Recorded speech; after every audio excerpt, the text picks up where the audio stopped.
Olá, pessoal. Bem-vindos ao primeiro Congresso Nacional sobre Cirurgia para Estudantes de Medicina. Meu nome é Alexandre Rolim da Paz, eu sou médico patologista e hoje nós vamos falar sobre o exame intraoperatório de congelação, indicações, técnicas e relevância para o cirurgião. Por definição, isso é uma definição do que se trata, do que é exame intraoperatório de congelação. Na verdade, é um procedimento anatopatológico, né, rápido. Ele é realizado durante o ato cirúrgico, em que o patologista vai examinar aquele material retirado pelo cirurgião ou pelo médico assistente ou outro, como um radiologista intervencionista, e realiza um primeiro exame de imediato, ou seja, naquele momento em que é feito o procedimento cirúrgico, fornecendo, então, um diagnóstico ou informações importantes. Nem sempre é um diagnóstico, vocês vão ver lá na frente que, além do diagnóstico em si, mas a gente informa algumas características daquele material, e tudo isso realizado ainda com o paciente anestesiado. Na verdade, o exame intraoperatório de congelação é aquele procedimento que vai orientar o cirurgião ou médico assistente na tomada de decisões durante aquele procedimento, no intraoperatório ou durante aquele procedimento radiológico, etc. Ele tem o exame de congelação, né? Isso é importante, a gente chama o exame intraoperatório de congelação, o exame perioperatório de congelação, mas ele é mais conhecido popularmente no meio cirúrgico, no meio médico, como o chamado exame de congelação. Então, o exame de congelação ele tem um benefício enorme, tanto ao paciente, ele traz benefícios ao paciente e à instituição hospitalar. Por quê? Permite a realização do procedimento cirúrgico em apenas um tempo. Então, imagine aquele paciente que vai para um procedimento, o médico tem alguma suspeita, retira uma parte do órgão ou faz determinado procedimento e depois do diagnóstico, o diagnóstico habitual na parafina, né, o histopatológico, ele volta, marca um segundo procedimento, uma segunda cirurgia. Com o diagnóstico de congelação, a gente permite com que o cirurgião consiga realizar o procedimento em apenas um ato cirúrgico, né, através daquelas informações que a gente emite. Com isso, traz agilidade no diagnóstico e redução dos custos hospitalares, principalmente em hospitais públicos, né, onde é mais difícil ainda o paciente marcar o procedimento, etc. Então, se aquilo puder ser feito num único momento, é excelente para o paciente e para a instituição. As indicações principais do exame intraoperatório de congelação são essas, né? O diagnóstico diferencial entre uma lesão maligna e benigna. Quando o paciente precisa, o cirurgião quer que a gente avalie as margens cirúrgicas da ressecção de determinada lesão ou órgão. Quando você precisa retirar a amostra para exames adicionais e a gente precisa avaliar a adequabilidade dessa amostra. Quando há necessidade de definir o tecido, o tipo de tecido ou órgão excisado, né? E, como eu já falei, a avaliação da adequabilidade, né? E isso é importantíssimo hoje em dia. Vocês vão ver lá na frente. E quais as técnicas que nós utilizamos para fazer esse tipo de exame, né? Você tem 3 técnicas principais. A macroscopia, que é o exame a olho nu daquele espécime. Obviamente que fragmentinhos pequenos isso a gente não pode fazer, mas quando há retirada de um órgão ou parte de um órgão, isso fica mais fácil. Um exemplo clássico, onde a gente, com a macroscopia, consegue definir algumas nuances daquela lesão, são os tumores de ovário, lesões de mama, muitas lesões de mama, a gente também consegue, só olhando, inspecionando a olho nu aquele órgão, a gente consegue ter uma avaliação melhor. A citologia, então, você pode fazer um exame a olho nu, inicialmente. Segunda forma de você analisar um espécime é através da citologia, onde a gente faz raspado e esfregaços ou symptom prints daquele material e a gente consegue avaliar aquelas células e dizer se aquilo é benigno, maligno, tem alguma outra alteração. E o congelamento propriamente dito, quando aquele fragmento é submetido a um resfriamento abaixo de 30 graus negativos, onde ele é congelado de fato. A gente vai mostrar cada uma delas a seguir. Uma coisa importante é a amostra tecidual submetida a exame de congelação, ela tem as características histológicas parcialmente preservadas. Por quê? Porque toda vez que eu congelo, que eu avalio numa congelação o tecido, principalmente através do criostato, quando ele é congelado de fato, ele sofre alguns artefatos pelo congelamento em si. E isso traz algumas dificuldades para a gente. E o segundo ponto, esse diagnóstico intraoperatório, ele tem necessariamente que ser confirmado no exame histopatológico, que é a chamada parafina, que é o exame subsequente. Então, aquela lesão é retirada, a gente, durante o ato cirúrgico, emite um parecer que vai direcionar a cirurgia, mas aquele material ainda é levado para o laboratório e vai seguir todo o processamento habitual de uma biópsia. Então, primeira forma de você avaliar uma lesão na congelação é através da inspeção a olho nu, a chamada macroscopia do órgão. Um exemplo, os tumores de ovário, eles se caracterizam muitas vezes por volumosas massas, né? E uma coisa que, pela inspeção a olho nu, a gente consegue delimitar se aquilo ali é uma lesão benigna ou maligna do ovário, principalmente naqueles casos de lesões císticas ovarianas. Quando eu secciono a lesão cística e as paredes, a superfície interna da parede é lisa, aquilo é bem compatível, é patognomônico, digamos assim, de um cistoadenoma ulceroso, mucinoso, etc.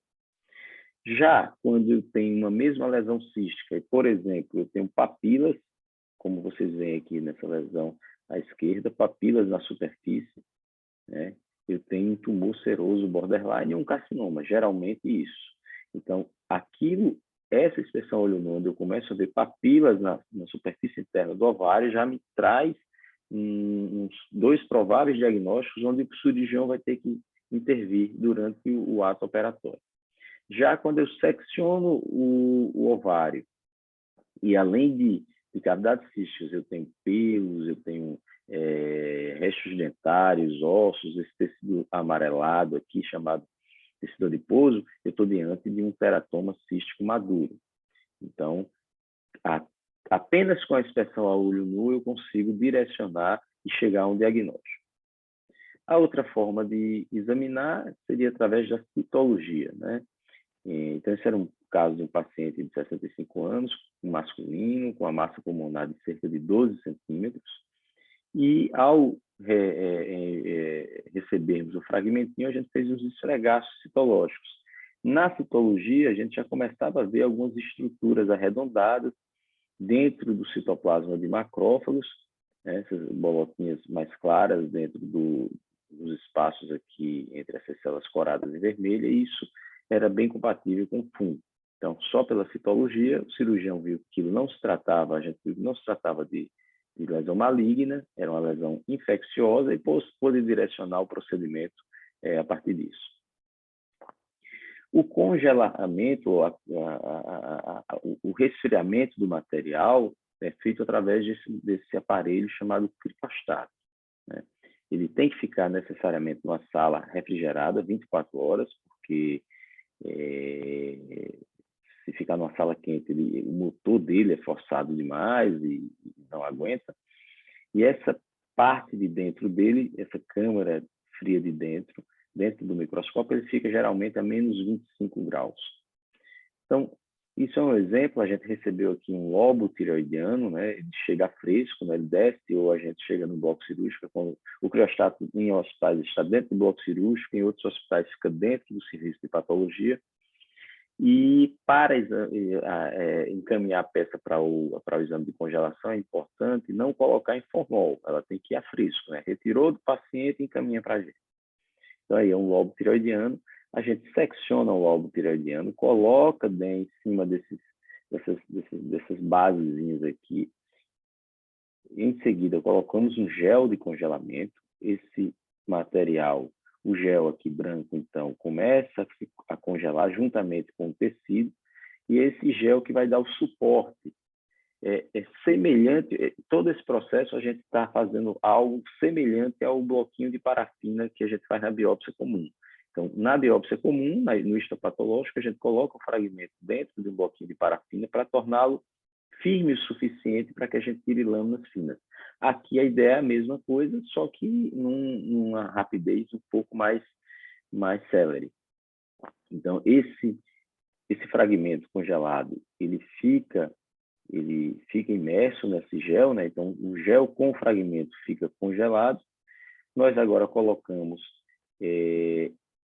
em outra base aqui dentro do criostat, onde tem uma lâmina, que a gente começa a desbastar, fazer cortes ultra finos nesse material que está congelado. Eu, então, tiro, aqui vocês veem o gel congelado com os fragmentinhos aqui, numa coloração mais avermelhada, o fragmentinho que nós tínhamos retirado, isso é colocado numa lâmina. E, a partir daí, a gente faz a coloração e é examinado. Uma das coisas muito frequentes que nós fazemos é a pesquisa de linfonodo sentinela, axilar da mama, né? Então, a paciente tem um diagnóstico de câncer de mama, antes de fazer esvaziamento ou durante o ato cirúrgico, é injetado um radioisótopo azul patente na região periareolar e no dia da cirurgia, nós vamos em sala, né? Aquele linfonodo é identificado na axila e nos é entregue. Então, aqui está um fragmentinho de linfonodo. A gente pode fazer esses cortes histológicos ou esfregaços. Nesse caso, fizemos cortes histológicos do linfonodo, né? Então, isso aqui é uma coloração rápida, chamada azul de toluidina, que a gente faz durante o ato operatório. Vocês começam a ver um mar de linfócitos e 2 grupamentos na região central aqui, apontados pela seta, onde estão as células malignas dentro do linfonodo. E para vocês terem uma noção como é diferente essa avaliação intraoperatória da parafina, o próximo slide mostra já a parafina daquele corte de congelação, ou seja, o corte de congelação, como eu falei anteriormente, era levado para o laboratório e são feitos cortes de forma habitual, como a gente faz com qualquer biópsia. E aqui foi confirmado, então, aquelas células neoplásicas no linfonodo. Ou seja, eu retiro, faço a congelação, aqui estão as células neoplásicas com intensos artefatos pelo criostato, daí fica meio borrada a lâmina, uma cor diferente porque o tipo de corante é outro, mas quando eu levo para o laboratório, isso houve uma correspondência, aquela congelação de fato foi confirmada na parafina que se tratava de células malignas e metástases de carcinoma mamário no linfonodo. Uma outra indicação, né? Então agora vamos começar, na verdade, com as indicações, falar um pouco das indicações do exame de congelação. Uma frequente que nós somos chamados e solicitados para a sala de cirurgia, para a gente tentar definir se aquela lesão é benigna ou maligna. Uma coisa importante, e a gente tem que ter sempre em mente, para nós decidirmos se aquilo é maligno ou benigno, a lesão tem que ser passível de definição diagnóstica, né? Então, às vezes eu tenho lesões que, mesmo que a gente vá para a congelação, por características da lesão ou por conceitos de determinada neoplasia, você não pode, você não tem como avançar durante o ato operatório. Um exemplo de limitações. Na figura A, eu tenho um nódulo esbranquiçado, é um carcinoma papilífero, ele pode ser prontamente congelado, essa suspeita de um carcinoma papilífero, e a gente consegue avançar no diagnóstico durante o ato operatório.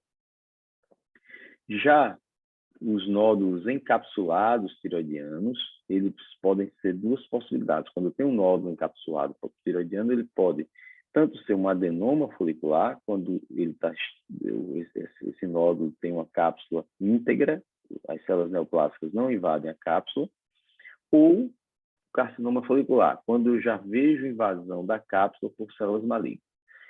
Só que, durante o ato operatório, eu não consigo, tecnicamente, eu não consigo avaliar toda essa cápsula. Ou seja, uma lesão capsular, o cirurgião chama para a gente congelar um nódulo tiroidiano, e ao seccionarmos esse nódulo, a gente visualiza uma cápsula, a gente passa o resultado para o cirurgião que isso é um nódulo encapsulado, que pode ser um adenoma ou carcinoma folicular, e que essa lesão será avaliada, definida, única e exclusivamente na parafina. Então, ele suspende a cirurgia, faz uma lobectomia e a gente leva esse material para o laboratório. Então, ele é seccionado, feito vários cortes, são feitos em vários níveis histológicos para a gente poder avaliar toda a cápsula. Algumas limitações diagnósticas para para o diagnóstico de maligno ou benigno. Então, por exemplo, aqui alguns exemplos: adenocarcinoma endometrial versus hiperplasia do endométrio. Então, eu tenho também que amostrar muitos cortes do endométrio e da hiperplasia. Em algumas vezes eu não consigo fazer isso na congelação. Tumor seroso borderline do ovário versus carcinoma seroso. Também, por definição, eu tenho que necessariamente amostrar diversas áreas do tumor para defini-lo como benigno ou maligno. Isso na congelação eu não posso, eu não consigo, e até porque eu teria que passar 1 hora, 2 horas fazendo vários cortes na congelação, e isso foge do escopo, do sentido do exame de congelação, que é um diagnóstico rápido, entre 10 e 15 minutos, para que o cirurgião tome uma conduta. Tumores intestinais polipóides, então, eu tenho uma lesão no cólon descendente, mas é um pólipo, eu queria, durante o ato operatório, retirar esse pólipo e você avaliar. De novo, também a gente tem limitações, porque as lesões displásicas desses pólipos, elas podem estar em vários pontos daquela estrutura, e assim você não consegue avançar. Neoplasias mesenquimais, por exemplo, tumores sarcomas. Quando o sarcoma é de alto grau, a gente consegue avançar. Quando ele é de baixo grau, na congelação também há limitações, porque mais áreas do tumor eu tenho que avaliar. Então, isso só se presta na parafina. Mas eu posso avaliar a margem cirúrgica dessas neoplasias mesenquimais, como eu vou falar lá na frente. E lesões que eu ressalto aqui, que são devem ser evitadas você congelar, são as lesões melanocíticas. Por exemplo, você diferenciar melanoma de neve melanocítica. Isso pelas características da lesão, que eu tenho células isoladas, eu posso ter atipias de forma muito pontuais, as lesões às vezes não são contínuas, e eu preciso de uma lâmina bem feita do ponto de vista histológico. Então, por tudo isso, o exame de congelação, que eu tenho artefatos na lâmina, que eu não consigo avaliar pormenores da estrutura, isso aqui deve ser proscrito, eu não posso congelar essas lesões.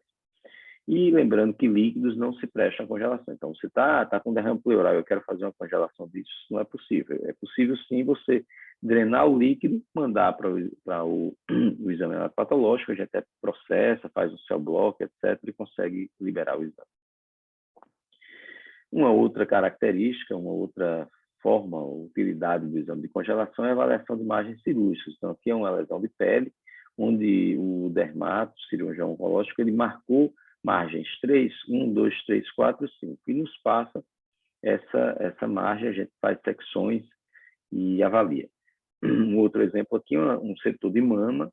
Então, aí eu tenho tecido gorduroso e esse tecido mais branco é o parênquima mamário, onde o cirurgião, o mastologista, tinha o diagnóstico de um carcinoma, e ele queria saber se estava tirando a lesão e as margens estavam livres. Então, nós pintamos com tinta nanquim, ela pode ser preta, azul, etc., mas essa tinta não sai no processamento. E qual a ideia da tinta? Então, quando eu secciono essa estrutura, a tinta está toda na superfície. Se o tumor, a lesão, toca na tinta, é porque a margem está comprometida, deve ter ficado tumor no paciente. Nesse caso, existe um nódulo aqui no extremo aqui do slide, você vê 2 nódulozinhos tocando a tinta nanquim. Então, isso a gente passa o diagnóstico de carcinoma na margem cirúrgica, aí indicado pelas setas. Então, esses 2 nódulos, eles estavam tocando a parte preta, né, ou seja, a tinta nanquim da superfície, indicando que provavelmente ficou lesão na paciente. Então, quando a gente passa esse resultado, a mastologista vai lá e amplia essa margem e nos dá para avaliação. Existem algumas dificuldades na avaliação de margens? Existe. Por exemplo, uma margem é muito extensa e que demanda tempo, e eu não tenho como, naquele momento, onde eu preciso passar um diagnóstico rápido, fazer uma avaliação mais precisa. Não há lesão, ou se não houver lesão visível. Então, se não eu não tenho alvo, eu não tenho uma lesão visível, eu não tenho como saber onde congelar. Alguns tipos de carcinoma, por exemplo, lesões gástricas com carcinoma em anel de Synnetti, essas lesões são muito difíceis porque as células são muito pequenas, isoladas, então a acurácia do método começa a diminuir. Da mesma forma, o carcinoma lobulado de mama. melanoma cutâneo, como eu já falei, e alguns carcinomas ductais in situ da mama, quando a lesão ela é invisível ao olho nu, então eu não tenho um parâmetro para avaliar a margem. Tudo isso pode dificultar. Não é que seja impossível você fazer a congelação, mas traz muitas dificuldades na hora da gente avaliar. Esse é um ponto que é muito bacana da finalidade, do papel do exame de congelação, que é a avaliação da adequabilidade da amostra, ou seja, se aquela amostra cirúrgica ela está viável, ela contém tumor, etc. Então, qual é o objetivo disso? Eu quero analisar a viabilidade tecidual. E para que isso? Para eu poder ter um diagnóstico, por exemplo, fazer um diagnóstico. O cirurgião torácico, por exemplo, vai fazer uma broncoscopia, ele quer saber se ele está retirando de fato neoplasia naqueles fragmentos. A gente avalia e diz, aqui tem neoplasia e então, para o procedimento, eu já tenho material suficiente para avançar no diagnóstico futuro. Quando eu quero fazer exames adicionais, então, não só diagnóstico, mas que envolva prognóstico e tratamento, por exemplo, imunistoquímica, biologia molecular e genética. Um exemplo, eu estou com a lesão pulmonar, essa lesão é feita uma biópsia percutânea, né, através de um radiologista intervencionista, e ele quer ter a certeza que o que ele está beliscando, o que ele está biopsiando naquela lesão é, de fato, tecido neoplásico, e não, por exemplo, necrose ou tecido adjacente. Então, ele tira os fragmentinhos, manda para a gente geralmente faz através de esfregaços, para não perder material, e a gente já passa para o cirurgião, o radiologista, você está diante, de fato, de células tumorais, ele traz, a partir dele tira mais 1, 2, 3 fragmentos, e a gente tem material suficiente para dar o diagnóstico e para, eventualmente, estudos moleculares ou genéticos adicionais. E tudo isso, o que é que permite? Essa avaliação permite que a gente tenha uma redução de custos. Por que redução de custos? Porque aquele procedimento que é caro, muitas vezes, um procedimento cirúrgico ou um procedimento de radiologia intervencionista, ele tem uma efetividade, ou seja, ele seja resolutivo, ele realmente traga tumor e a gente consiga dar o diagnóstico. Imagine um radiologista intervencionista vai fazer uma biópsia percutânea de uma massa mediastinal, onde há uma suspeita de lesão neoplásica, ele retira os fragmentos, manda para a parafina, né, para a biópsia convencional, e quando a gente for avaliar, ali ele pegou só fibrose, o tecido não tumoral neoplásico viável, etc.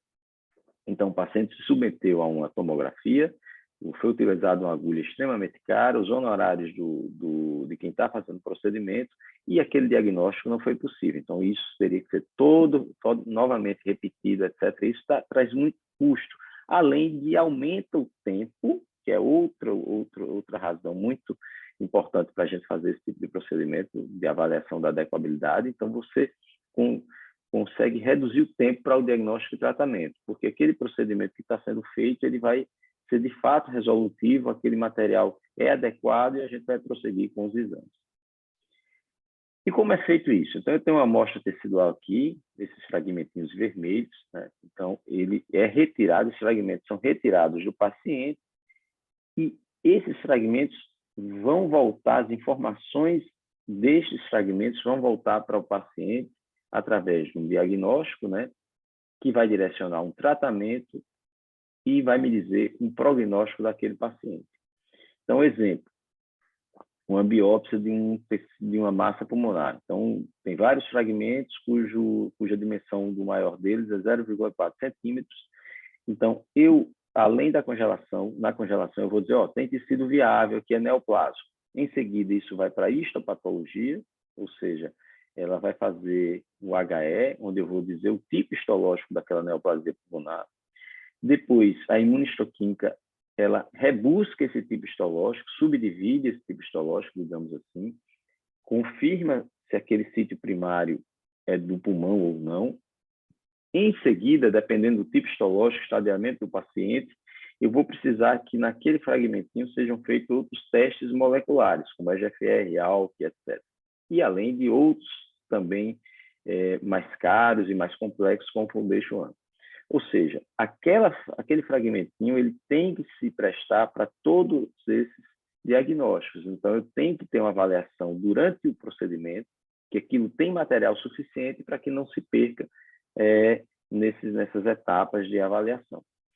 Isso vai depender, logicamente, do paciente, o tipo da lesão, a localização, né, do cirurgião em si, o tipo de procedimento, o patologista que está envolvido, a equipe do laboratório, tudo isso, todo esse time, ele vai permitir que, depois da congelação, esse material tenha relevância para o diagnóstico. Então, como é feito isso? É um exemplo, uma broncoscopia, né? O paciente em sala, são retirados fragmentinhos, esses fragmentinhos, e aí vocês estão vendo que eles são repousados num papel. Isso é fundamental, porque eles ficam esticados e facilita a nossa avaliação e nosso preparo do material para análise, né? Ou ele é colocado em papéis menores, né, como esse aqui. O correto é no papel e nunca na gaze. Por quê? O cirurgião, quando entrega o material na gaze, fragmentos pequenos para a nossa avaliação, eles às vezes são tão pequenos que entram nessas tramas da gaze e ficam difíceis de a gente resgatá-los para fazer a avaliação. Então, é melhor sempre em cima de um papelzinho. Ou ainda na própria lâmina que vai ser analisada. Então, quando o cirurgião faz uma broncoscopia, por exemplo, já coloca o fragmento na lâmina e nos envia para a congelação, e só o fato desses fragmentos estarem tocando a lâmina, e eu retiro o fragmento, ali já foi feito, então já tem células coladas, adesivadas na lâmina. Eu só vou corar e avaliar se está adequado ou não. Isso aqui é um artigo importante, né, onde ele avaliou 3.806 casos submetidos a exame de congelação. E daqueles 3.800, 62 foram ditos como insuficientes, eram casos suficientes, que na congelação eles foram reorganizados em 52 dos casos, eles foram avaliados e vistos que poderiam chegar a um diagnóstico. Nos outros 10 casos que não conseguiram avançar, e olha que interessante, houve dois deles, houve uma má interpretação do laudo, da mensagem que o patologista passou para a equipe cirúrgica. E é um ponto que eu também quero frisar. Isso é importante, que o patologista e a equipe cirúrgica estejam bem conectados, em harmonia, de modo que o que a gente vai passar para o cirurgião seja entendido e seja avaliado de forma correta para que ele tome a decisão. Para finalizar, isso é uma experiência do HU, né, que não é um serviço oncológico ainda, mas do HU aqui de João Pessoa. E só para vocês terem uma noção que mesmo em hospitais gerais, onde não seja um foco neoplásico, né, o número de congelações vem aumentando, e no Hospital Universitário Lauro Vanderlei isso foi bem significativo.